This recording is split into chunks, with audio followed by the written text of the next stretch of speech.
Amma bir dənə kitab var idi ki, mən o kitabla 2015-ci ildə tanış olmuşdum. Artıq bilirdim bu texnikaları. Mən o kitabı 2023-cü ildə oxuyub bitirdim. Oha. 8 il. Arada fərq var. Texnikanı da bilirəm. Dünyanın ən yaxşı texnikaları məndə var. Yəni normalda onu mən 1 saatın içində oxuyub bitirib yadda saxlaya bilərəm, amma oxumurdum. Çünki o kitab məndə müəyyən keçmişimdəki stressləri tətikləyirdi.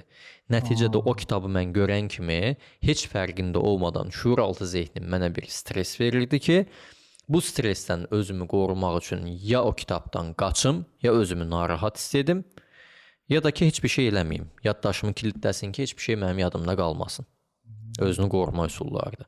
Bu da bir nüansdır, bu da bir stress faktorudur. Məsələn, mən onun fərqinə varıb onu dəyişdiyim zaman mən o kitabı bir gün oxuyub bitirdim. 8 il ertələdiyim kitabı bir neçə saatın içində, bir günün içində tamamilə oxudum.